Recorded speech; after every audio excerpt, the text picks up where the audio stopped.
Alors, Sefer Amidot, le livre des qualités, dans le thème vérité, on est dans le paragraphe numéro 7.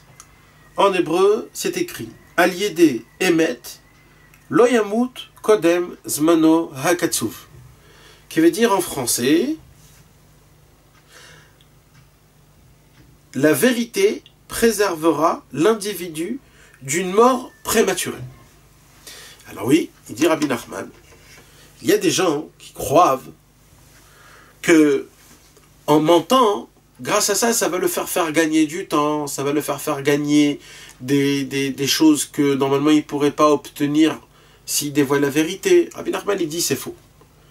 C'est faux. Peut-être en premier temps, tout de suite, à première vue, tu crois que peut-être tu vas être chanceux et gagner en mentant. Il dit Rabbi Nachman, mais toi ce que tu ne sais pas, c'est tout le mal que tu vas créer en mentant personnel, le mal même matériel que tu vas te créer à toi personnellement, tu t'imagines même pas combien il est fort, que Dieu nous en préserve.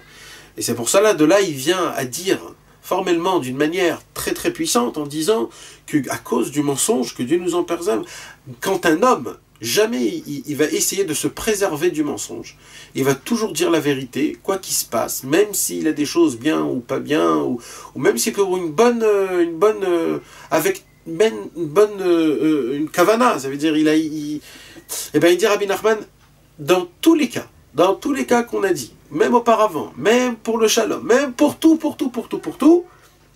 un homme qui ne le dit que de la vérité, cet homme-là, il ne mourra pas avant son temps. Donc en vérité, on peut le dire d'une manière à l'envers, un homme qui parle toujours de la vérité, il aura le mérite de pouvoir vivre toute la vie qui a été convenue à lui. Et celui qui dit des mensonges, que Dieu nous en préserve, il va vivre une vie raccourcie. Maintenant, d'où on apprend ça? Alors, on apprend ça dans la Gemara, dans le traité de Sanhedrin, dans page 97. Là-bas, il y a une histoire qu'on raconte. Une histoire, on raconte d'un tzaddik, un Amora, qui s'appelait Rav Tavyumi. Rav Tavyumi, c'était un homme qu'il a dit comme ça. Il a dit une parole.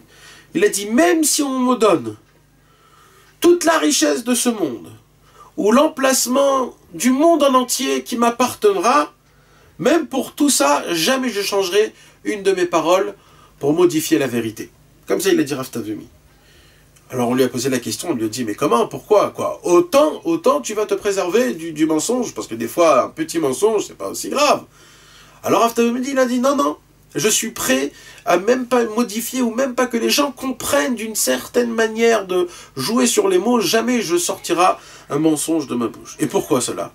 Il dit, parce que il y a un endroit, je suis arrivé un jour dans un endroit, dans une ville qui s'appelle Kushta.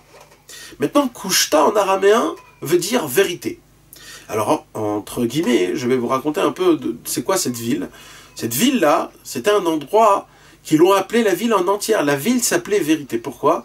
Parce que c'était une ville où tous ses habitants, la règle de base de cette ville, c'était que personne n'a le droit de mentir. Personne n'a le droit de donner des mensonges, de jouer sur les mots, de faire comprendre une chose qui n'est pas comme de la vérité.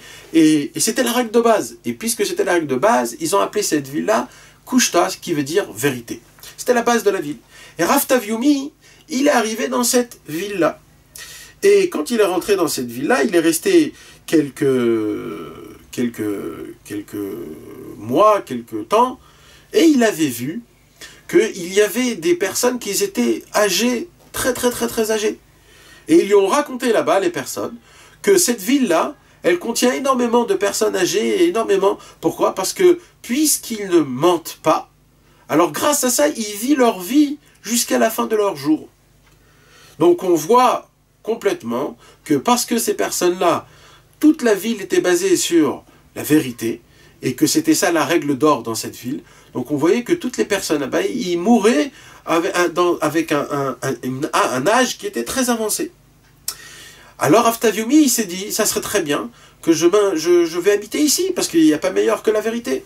Et c'est ce qu'il a fait Rav Tavyumi, il est arrivé et il a habité là-bas, en prenant la règle d'or de ne jamais mentir, et même pas un tout petit mensonge. Et automatiquement, on lui a présenté une femme, et il s'est marié avec elle. et il a eu 2 enfants avec elle. Un jour, la Gemara nous raconte, un jour, sa femme, Rav Taviomi, était en train de se doucher.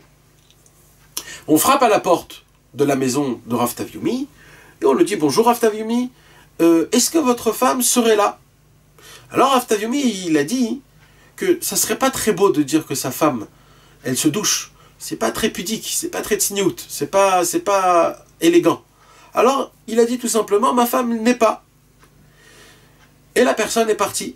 Dès que la personne est partie, que Dieu nous en préserve, ses 2 enfants sont morts. Et il a tout de suite compris que ces 2 enfants sont morts pour une seule et simple raison, c'est parce qu'il avait menti, même qu'il y avait des bonnes raisons. Mais le fait est qu'il avait menti, eh ben c'est ça qui a fait que, Chas Shalom, ses enfants, ils sont morts d'une mort qui était avant leur temps. Alors c'est vrai, il aurait pu essayer d'arranger, de voir, de faire d'une manière que ça sort comme il faut, mais il n'a pas trop réfléchi, et c'est de là qu'on apprend qu'un homme qu'il essaye de prononcer dans ses paroles, ou même dans ses actions, que des paroles de vérité, grâce à ça, il saurait évité de mourir une mort proche, Chas Shalom, et qui va mourir dans le temps là où il doit mourir, c'est-à-dire avec un âge déjà beaucoup bien avancé. Retrouvez les cours des Chavirim Nanar sur le site du Keren Rabbi Israël, nachmanmeuman.com.